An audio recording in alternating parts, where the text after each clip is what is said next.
میں سچ بتا رہا ہوں, میں آپ سے میرا جھوٹ نہیں ایک کہہ رہا. بات بتا رہا ہوں, آپ ان پریکٹیکلوں کو یہ دیکھیں کہ میں حلفیہ جو ہے جن شخصوں کے ساتھ یہ معاملات واقعات ہوئے ہیں, یہ صرف کیا ہے کہ یہ اللہ رب العزت کا ایک کرم ہے. جی ایک بات میں کرنا چاہتا ہوں قاضی صاحب, مجھے اچھا سچی بات تو یہ, وہ تو میں مذاق کی بات کر, مجھے سچ میں اس بات پہ یقین نہیں آ رہا کہ کوئی مکھی بنا سکتا ہے, کیونکہ اگر بنانے والا تو صرف خدا ہے نا, اس کی ذات ہے. ایک دور یقیناً ایسا تھا علم کا, خدا تعالیٰ نے حضرت جبرائیل علیہ السلام کو بھیجا کہ جاؤ اس جنگل میں اس گڈریے کے بچے سے اپنے بارے میں پوچھو. وہ آئے, ایک جنگل میں جو بھیڑیں بچہ چرا رہا تھا 11 سال کا, اس سے پوچھا تمہیں کچھ معلوم ہے کہ جبرائیل کہاں ہے؟ اس نے آنکھیں بند کی, کھولی, کہتا ہے 7 آسمانوں میں جبرائیل نہیں ہے. پھر دوبارہ آنکھیں بند کی, سر جھکایا, بولا 7 زمینوں میں بھی جبرائیل نہیں ہے, یا تو جبرائیل ہے یا میں جبرائیل ہوں. یہ واقعہ لکھا کہاں؟ یہ واقعہ ملک یونان کا ہے. وہاں 2 بچے تھے, ایک بچہ نہیں تھا. تو اس فرشتے کی یہ طاقت ہے کہ اگر وہ پر مارے تو یہ ساری زمین الٹ جائے. اللہ نے وہ طاقت عطا کی ہے ان کو. یہ چاروں مقرب فرشتے بڑی طاقت کے مالک ہیں. اچھا, اس میں یہ ہوا کہ حضرت جبرائیل علیہ السلام نے کہا کہ یہ اتنا اچھا پھلا پھولا ایک شہر ہے, اے باری تعالیٰ اس کو کر دوں, اس کی کوئی وجوہ.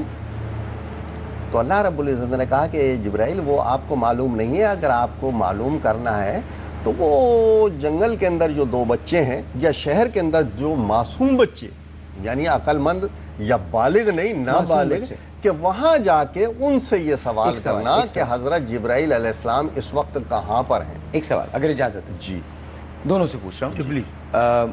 قرآن کریم میں اس واقعے کا ذکر کہاں ہے؟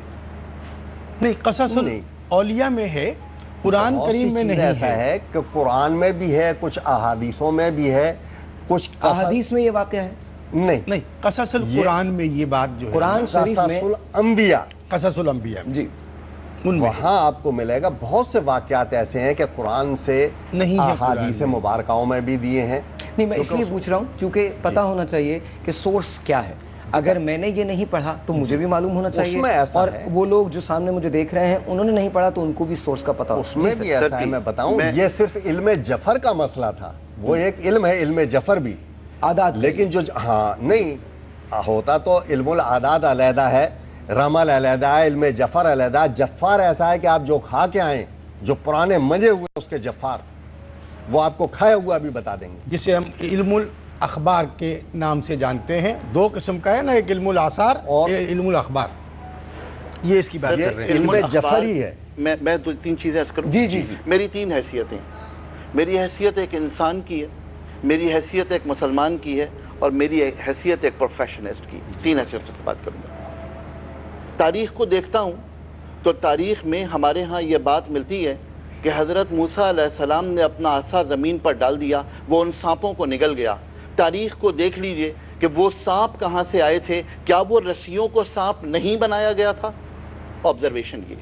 نمبر 2, ایک مسلمان کی حیثیت سے اگر میں بات کروں تو کیا نبی کریم صلی اللہ علیہ وآلہ وسلم پر جادو ہوا تھا؟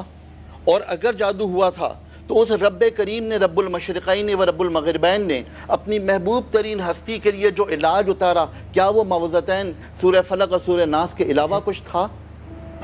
یہ 2 سوال میرے موجود ہیں. تیسری بات میں کروں ایک پروفیشنلسٹ کے حساب سے, ہاں انسان کے مختلف روپ ہوتے ہیں, مختلف اس کے اظہار ہوتے ہیں, اور جب وہ اظہار کرتا ہے وہ ایک نارملی اظہار کر رہا ہوتا ہے, لیکن کہیں کہیں وہ اب نارمل اظہار کر رہا ہوتا ہے. اس کے پیچھے کیا سائنس ہے؟ بیچاری محدود سائنس جو صرف آبزرویشن پر یقین رکھتی ہے, کیا وہ اس جن کو یا اس ماورائی قوتوں کو آج تک شناخت کر سکی؟